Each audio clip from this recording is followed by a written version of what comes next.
kasus pada alergi bersama Profesor Haryono Karyosentono. Kita masuk di materi lichen simplex kronik ya dok ya? Iya. Baik, ini sepertinya kasusnya ini seperti ada penebalan di kulit ya Prof? Iya, jadi ini salah satu penyakit alergi kulit di mana kita sebut lichen simplex kronik oleh karena gejalanya memang kulitnya menebal, lichenifikasi, penebalan garis-garis kulit saya kelihatan. Ini disebut juga neurodermatitis.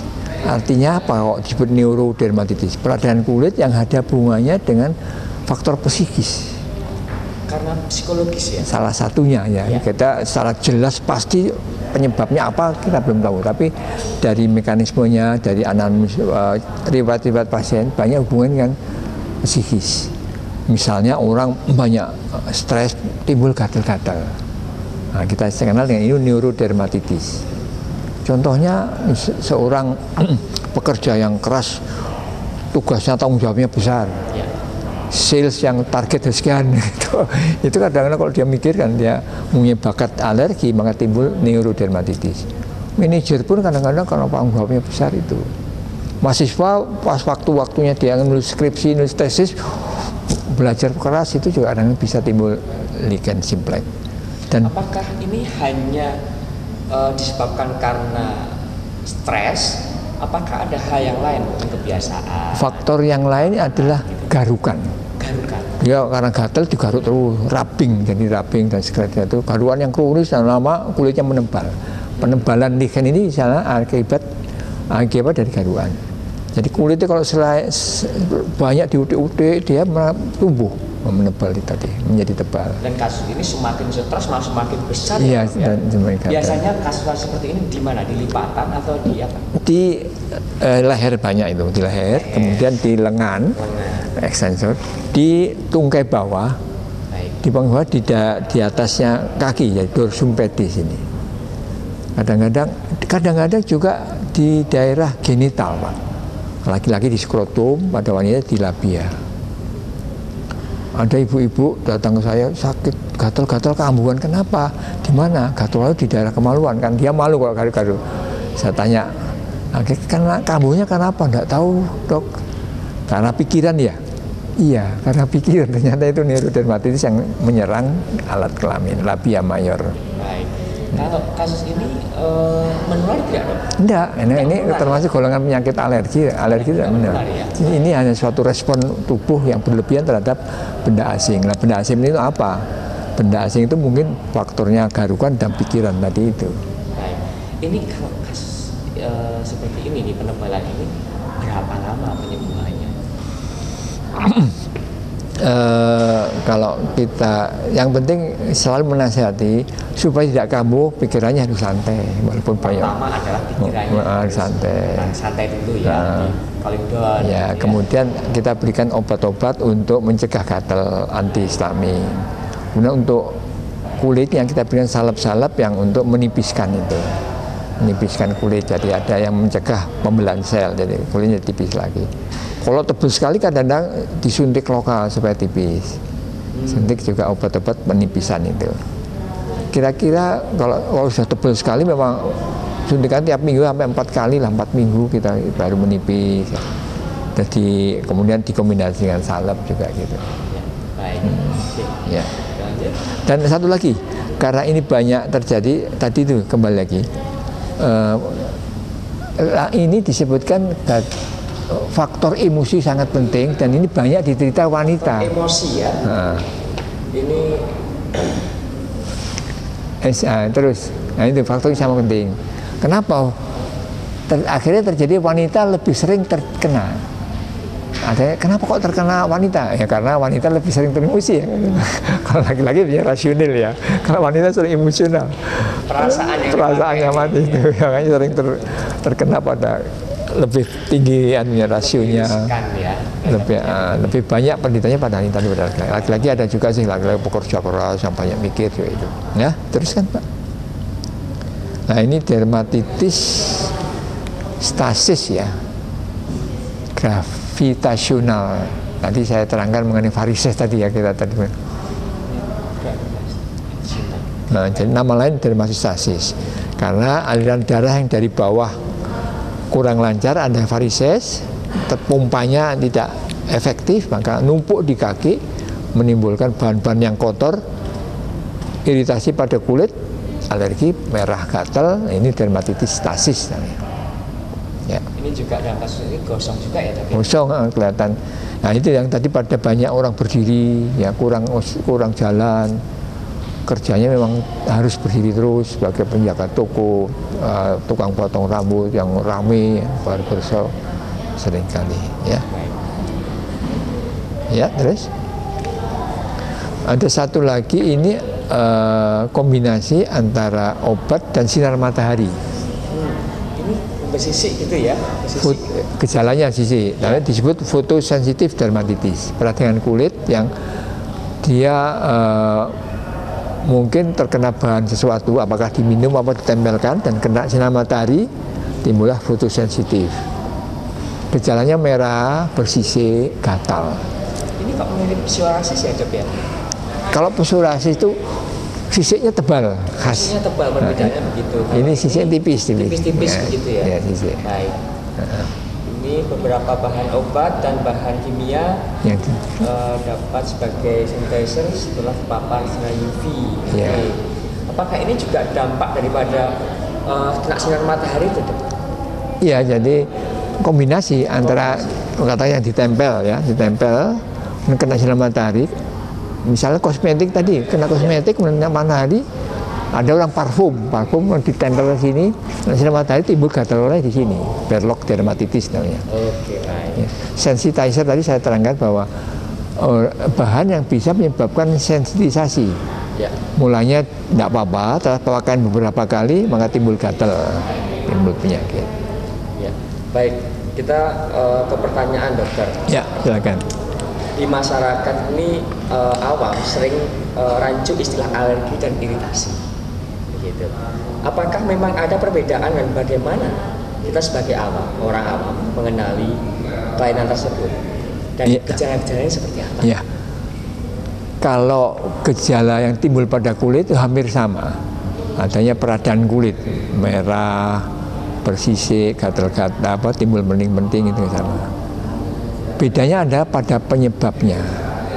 Kalau alergi itu penyebabnya alergen, suatu bahan yang bisa menyebabkan sensitisasi, dan terjadinya timbul karena proses sensitisasi hipersensitif. Kalau iritan menyebabkan dermatitis kontak iritan, jadi ditempelkan kulitnya langsung rusak, tergantung iritannya, dosisnya maupun sifatnya. Itu iritan kuat tapi iritan lemah, jadi tidak melalui proses alergi. Jadi proses iritan. Iya, proses iritan ya. Lantas manifestasi seperti apa yang bisa mengarahkan kita sebagai orang awam pada kecurigaan terhadap kemungkinan alergi ini? Kecurigaan kemungkinan alergi, pertama orang itu melihat suatu kelainan kulit. Yang pertama, yang tanda utama adalah gatal. Alergi ditandai dengan gatal. Padahal kemudian kulitnya terlihat suatu gambaran yang banyak ruam-ruamnya, bisa merah, bisa sisik, bisa penting-penting, ya, bisa melepuh sedikit kayak FDA tadi itu. Jadi gambarnya multiform erupsi multiform. Kemudian orang-orang tertentu mungkin seperti atopik tadi, orang yang ada faktor turunan, misalnya orang tuanya ada gatal-gatal juga, ada yang sakit alergi gitu. Kita kecurigaan ini alergi. Ya. Ya. Apakah individu tertentu yang memang lebih rentan untuk terjadi alergi kulit, individu yang seperti apa ini, Bro? Ini kalau kita lihat dari individunya dari luar tidak bisa. Ini dari gennya. Ada namanya gen HLA sekian. Pada orang yang kena Stephen Johnson tadi, orang yang gennya CV6 itu dominan ini. Dan ada gen ini diturunkan, jadi ada alergi itu tergantung manifestasinya pada target organ. Pada alerginya itu reaksinya di kulit, dermatitis. Kalau di saluran nafas itu asma, Asma itu suatu alergi juga, tapi di saluran nafas. Kalau di hidung bersin-bersin. Makanya orang ada kena debu bersin-bersin sembuh karena tidak tahan, intoleran terhadap debu. Apakah penyakit contoh seperti asma? Asma itu bagi penderita asma juga ada hubungannya dengan kulit, dok? Iya, jadi kalau misalnya orang tuanya itu sakit asma ya, anaknya mungkin sakit alergi juga, tapi tidak asma tapi dermatitis atopik tadi. Bisa seperti bisa itu. Biasanya atopik itu yang tadi alergi yang keturunan itu timbul kulit itu tipe bayi anak-anak.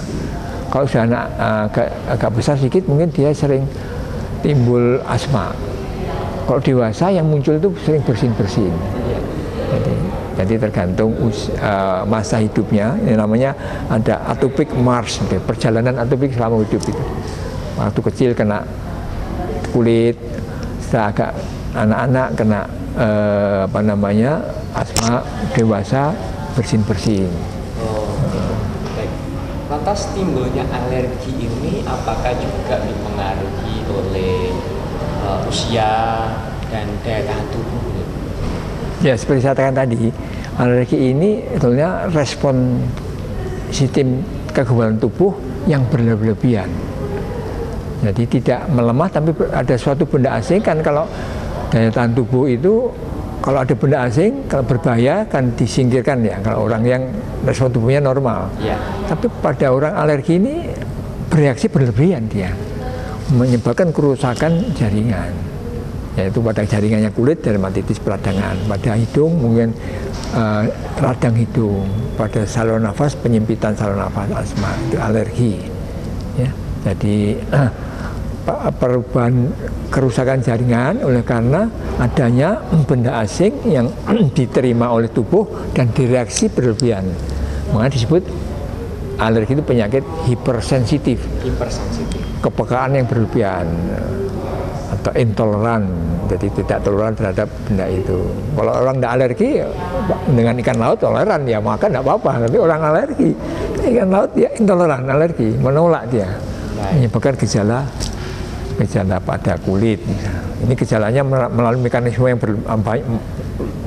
yang rumit juga.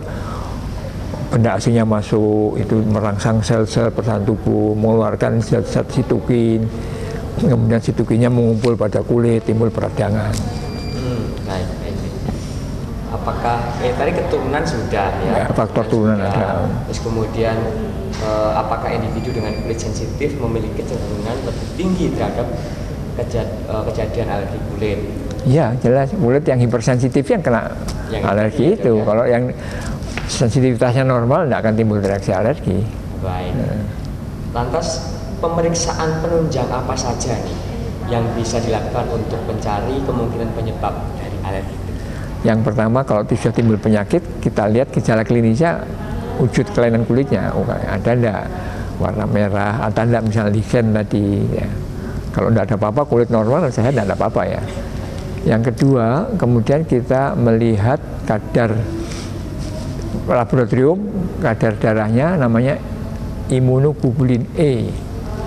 IgE itu suatu antibodi. Antibodi kalau itu pada orang atopik itu tinggi. Ini menandakan dia punya bakat alergi itu, IgE itu. Dan IgE itu diturunkan. Kalau kita tahu IgE-nya tinggi, wah ini bakat alergi. Tapi kita belum tahu apa penyebab alerginya. Itu harus periksa lagi IgE spesifik. Nah, di laboratorium yang lengkap, ya, kita periksa IgE spesifik terhadap telur, IgE spesifik terhadap tungau dubu rumah, IgE spesifik terhadap ikan laut, bisa itu. Kalau positif, oh kita tahu, oh ini kamu alerginya karena ini. Tahu penyebabnya ya? Tahu penyebabnya, walaupun pemeriksaan itu termasuk mahal tapi itu. Iya, baik. Atau kalau agak murah, kita lakukan skin prick test ya. Jadi di rumah sakit Muwardi ada, kulitnya ditusuk-tusuk dengan ekstrak alergen, ekstrak daripada telur, ekstrak daripada protein tungau dubu rumah, ekstrak daripada ayam, dan susu dan sebagainya, banyak, ada 25. tusuk-tusuk kita lihat reaksinya. Kalau reaksinya mendul, gatal, mintul, positif, itu berarti kita ukur dengan ukurannya berapa, diameternya. Positif berarti dia positif itu, alergi itu. Itu lebih murah periksanya sekali. Oke, baik. Baik pemirsa, kita jeda pariwara berikut.